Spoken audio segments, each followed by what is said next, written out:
It's time to go in it alone, or with a partner, but never more than 3 or 4 friends.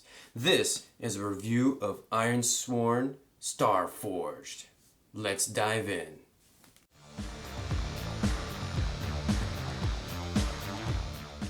Here we have our Ironsworn Starforged book.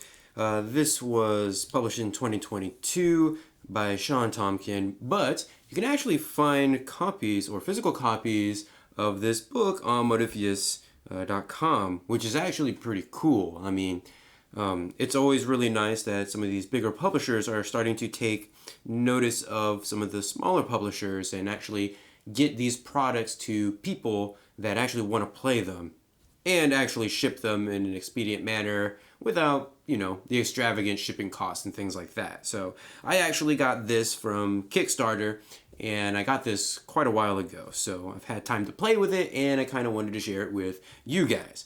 So, a perilous galaxy awaits. In the Ironsworn Starforged tabletop role-playing game, you will explore uncharted space, unravel the secrets of a mysterious galaxy, and build bonds with those you meet on your travels. Most importantly, you will swear iron vows and see them fulfilled, no matter the cost. Starforged is the standalone sci-fi evolution of the award-winning Ironsworn tabletop RPG, packed with guidance and tools to undertake sworn quests in a galaxy of your own making. This rulebook is your path to unlimited adventure. Now, there are 3 ways to play, as we can obviously see it from the back of the book. There's guided play, where there's 1 or more players that take the role of their characters, while a guide moderates the session, pretty much like your standard tabletop role-playing game. Then you have co-op. You and 1 or more friends play to overcome challenges and complete quests. There's no GM required for here. And then there's solo play. You portray a lone character driven to fulfill vows in a dangerous galaxy. Good luck. And for the sake of this review, I am going to be reviewing this from the perspective of the solo player. While it does claim that this game can be played with a partner or even a small group of people, I really do feel that this is, at its heart, a game perfectly fit for solo play. And that is my experience with it. I've played it solo. I have not played it cooperatively or guided, and I probably never will. So if you've ever played Ironsworn, then the rules should feel very familiar. I mean, this is just the same thing with a sci-fi skin. One last thing before I jump right into the first section of this review. The layout in Starforged is actually pretty good. Each chapter begins with a preview of the topics that are covered, and so you can go right there if you want. Not only that, but despite how wordy some of the rules are, especially when we get into the actual rules section of the book, you can clearly see what's important. There's stuff bold in red that really draws your attention, and a lot of the times there are bullet points, and especially when we get into the actual moves and how they function, we'll see a lot more of that. This entire book, like Ironsworn, is just fantastically well designed, layout wise, and everything else inside of it. So for now, let's go to character creation. Character creation is probably the easiest part of that entire process.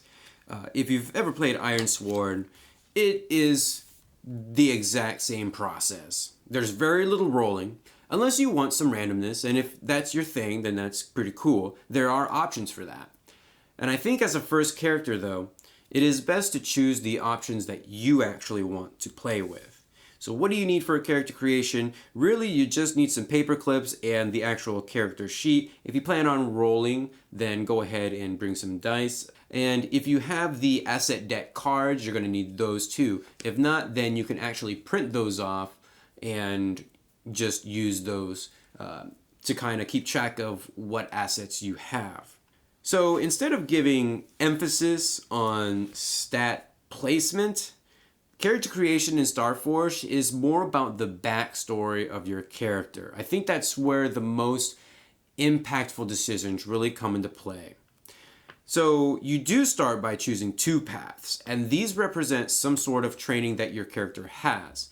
You can be a diplomat, you can be a gunslinger, a blade master, or even some sort of a tech person.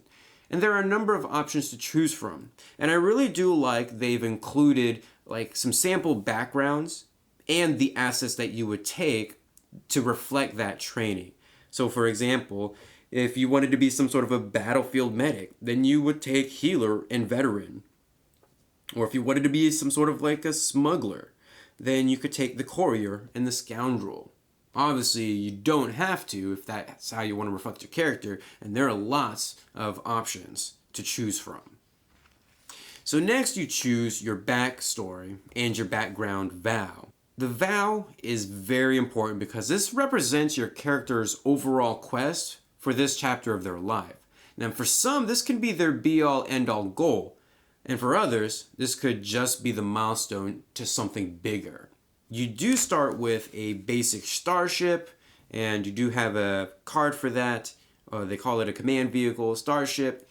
And in the next step, you can either pick a module for it or gain a support vehicle, such as a shuttle or a hoverbike, a companion, or another path to further your character. What I do like about the starship, though, is that you do come up with some sort of a history as to how you came across it, and then you can envision that starship.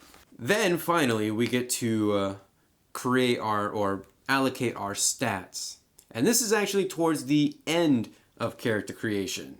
In order to set your stats, you're going to allocate the numbers 3, 2, 2, 1, 1 to one of the 5 stats. And your stats for this game are Edge, Heart, Iron, Shadow, and Whiz, just like in Ironforged. So for Edge, we have quickness, agility, and prowess when fighting at a distance. For Heart, we have courage, willpower, empathy, sociability, and loyalty. For Iron, we have physical strength, endurance, aggressiveness, and prowess when fighting at close quarters. For Shadow, we have sneakiness, deceptiveness, and cunning. And for Wits, we have expertise, knowledge, and observation. So you set those numbers to your stats and you are good to go. Then you just set your condition meters, which is pretty much 5 across the board with the exception of momentum. That is set to +2. And that is pretty much it. You do get some basic gear, but other than that, it's up to you to envision it, and gear really doesn't play that much of a mechanical factor in this game. It's all narrative. So even though that's it for character creation, that's not really all that you're going to do in the creation process. You're actually going to be building your universe and everything that is in there. The default setting for Starforged includes a great exodus to a distant galaxy that really takes a millennia or so. Why or how is something you get to decide on or roll for. And actually, one of the first things you should do, even before you start creating your character, is to come up with your truths.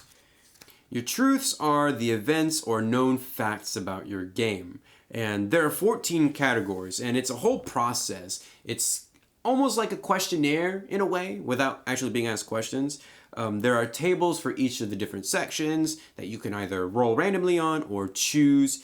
But the 14 different categories that, or at least the truth that you're going to figure out, involve the cataclysm, the exodus, communities, iron, laws, religion, magic, communication and data, medicine, artificial intelligence, war, life forms, precursors, and horrors. These are things that really just exemplify what's in your galaxy. For example, or like some sort of lore about your game. For example, the cataclysm. This is the event that led to your ancestors making the exodus to this galaxy. So you can have some things like the sun plague extinguished the stars in your home galaxy, or interdimensional entities invaded our reality, or we escaped the ravages of a catastrophic war. And it kind of goes further in for many of these options. And there's there's choices for each one, but of course, it's your game and you can make it unique by not using any of these prompts. You can come up with your own. It's your game, you can do whatever you want. And some of the categories actually really do influence some of the things that are in the galaxy, such as magic and religion. Like, does magic exist, or does it work similar to how technology works and things like that? Or is there religion? Do people believe in like a pantheon of beings or things like that? Or have they abandoned them? It was really thought-provoking. And I would say before you even get into character creation, this would be your first step. And it is actually the first part of that whole chapter of launching your campaign. So after you've discovered your truths and you've created your character, now we're going to start to actually build the universe, the planets and communities and such. You start with a single sector and you place it in one of 4 regions in the Forge. You can either choose the Terminus system, where settlements are relatively common here, or the Outlands. This region represents an area of recent expansion, or the Expanse. Only a few bold pioneers have delved these far-flung reaches, or the Void. Probably not the Void. There's a reason why it's called the Void. Don't start your campaign here, it specifically says. So you're going to choose one of those 3 sectors, and you're going to kind of develop it a little bit. Depending on where you put your starting sector is going to be how many settlements you get. So Terminus has 4 settlements to start with, Outlands has 3, and the Expanse has 2. Then you zoom in and you will start to slowly put in the details. But you'll only need as much details as you'd expect on the surface level. If you go exploring to a certain planet further, then you may roll on the appropriate planet tables to iron those details out. And the book mentions several times not to get stuck wasting time with the nitty-gritty, and that's really good advice. Keep the ball rolling and only figure the things out when you need to figure them out. Just get the basic necessities and then move on. Details come through during play when you need to know them. So after you generate some planets and planet types and inside of the sector, which I'd like to really interrupt my thought here and say how awesome it is that there are tons and tons of page references all throughout this book. Like, you're going to be flipping back and forth. There's 2 bookmarks in the physical book, which has been a blessing. I actually need more, a lot more. But when you're going through like generate planets, then you see the planet oracles are on pages 306 and 318. That is just very well thought out. That's why I say that the layout and really everything about this book and its design is just fantastic. So after generating the types of planets in the sector, you're going to create a sector map. Depending on the region you're starting in will determine how many passages between those planets you have.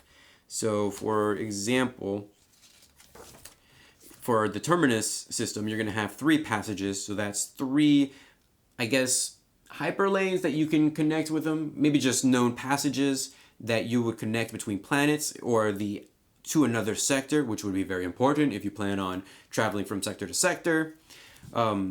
Outlands has 2 passages and the Expanse only has 1, probably to another sector. But then again, maybe not. It's your game. Then you're going to create a connection. This is somebody local that you kind of know, someone that can progress play. And then you'll introduce a sector trouble and then something prominent or in the background that could play a major role in the adventure. So you're kind of already sowing the seeds of this grand adventure that you're going to be playing. And then to begin your adventure, all you'll need to do is create or roll for the inciting incident. And this will be your first quest or your vow. Now, a universe is only as good as the denizens that occupy it are.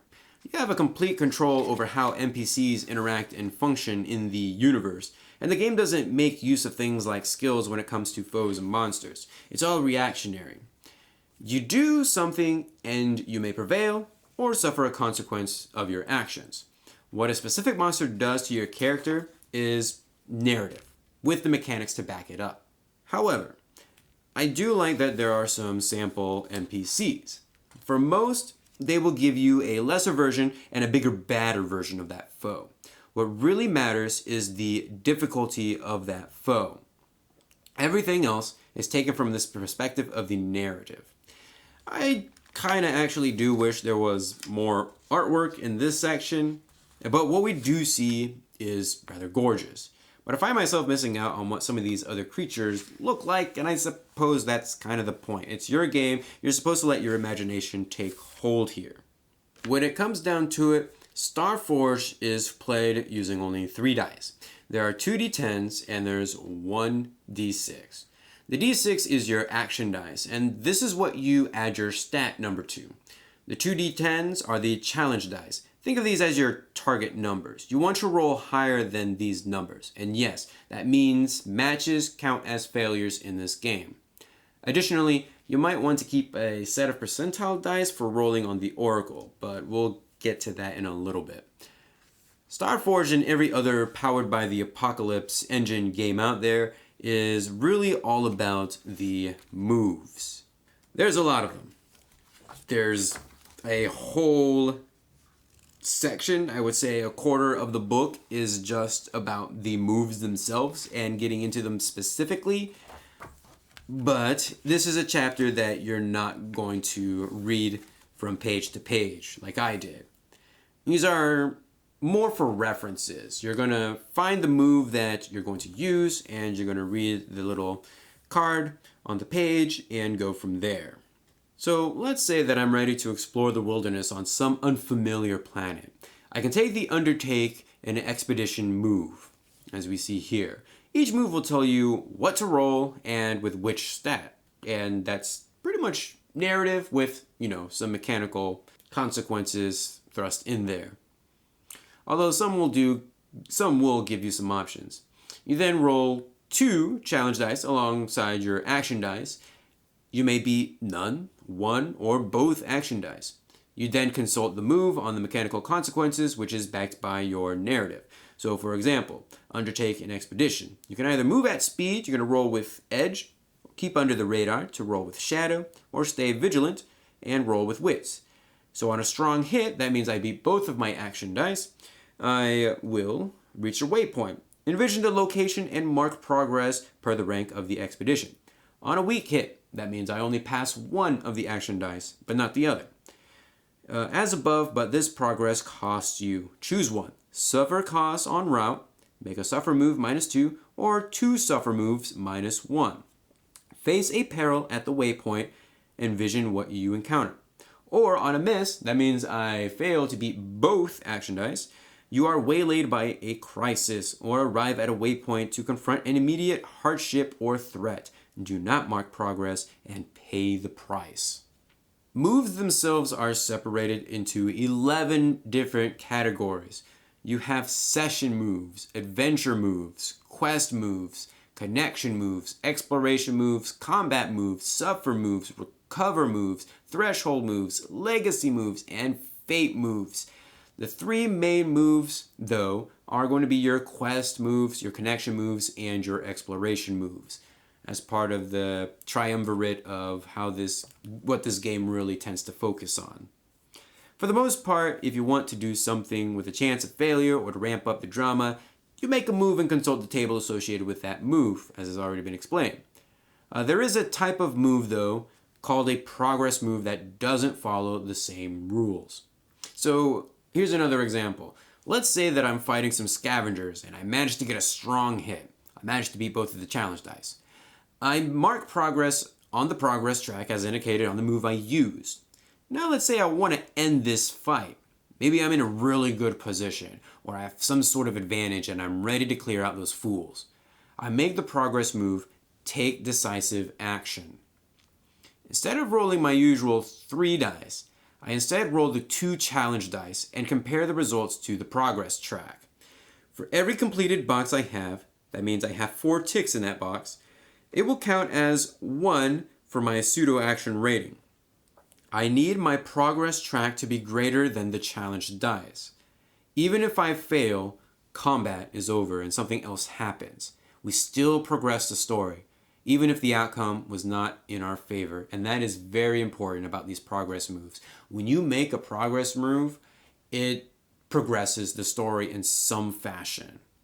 And progress moves are used to end something, whether it's combat, exploration, or quest.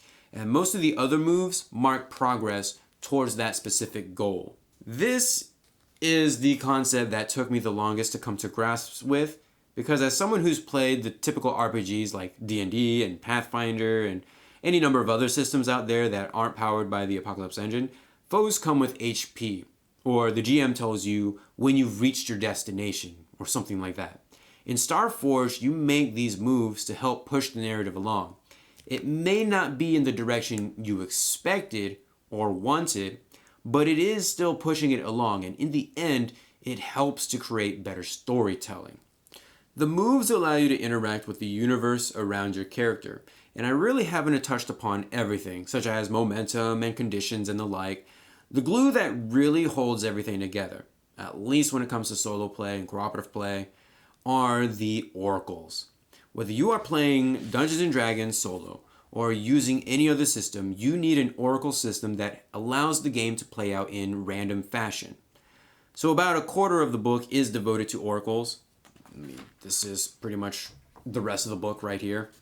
The oracles are as simple as yes or no questions when you need help deciding something, or as complicated as choosing keywords or action keywords, theme keywords, descriptors, and focus tables. You roll a D100 and you kind of pair these keywords up and you kind of just envision what's going on. So far, I've gotten the most use out of the planet tables.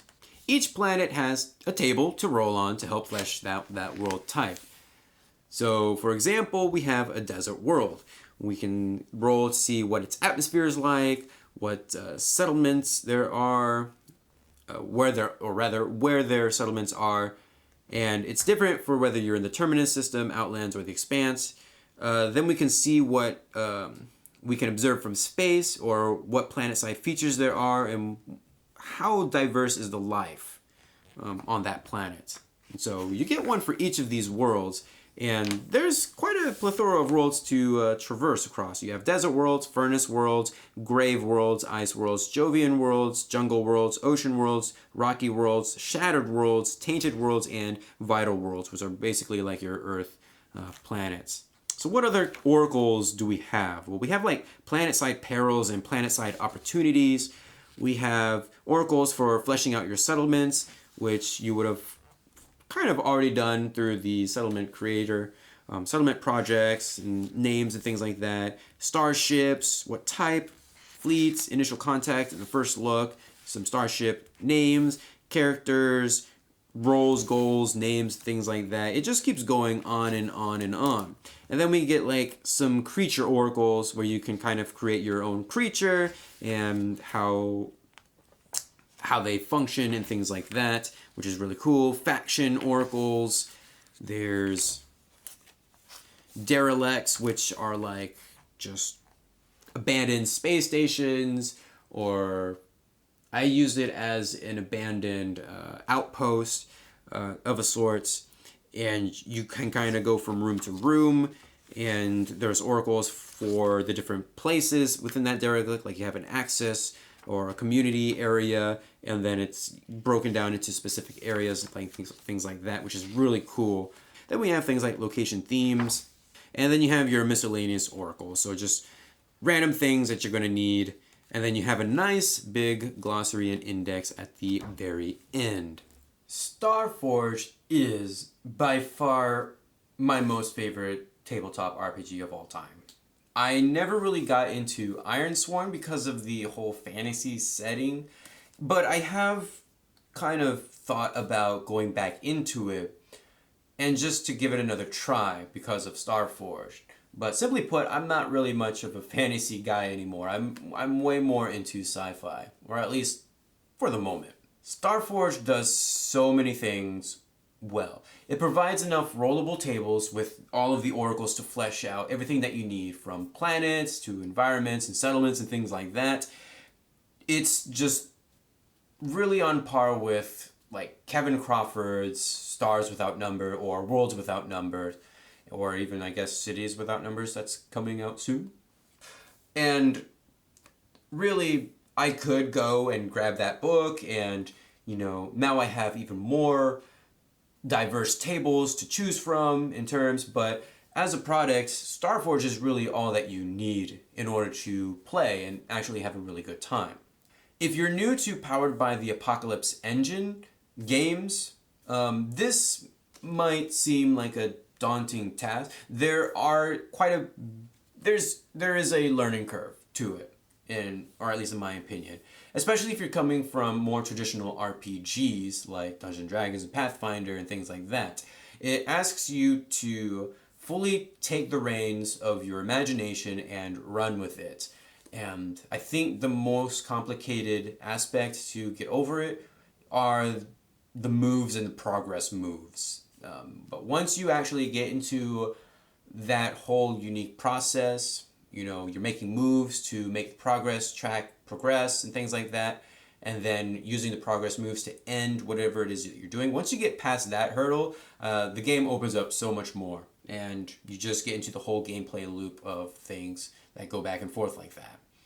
This is a game that I would wholeheartedly recommend for anybody that's wanting to get into solo play, or at least on the sci-fi side of things. My first solo game was unfortunately Dungeons & Dragons 5th edition, and that only lasted for like 2 sessions. And then I went on to Colossal and had a lot of fun with that and the whole journaling aspect with that.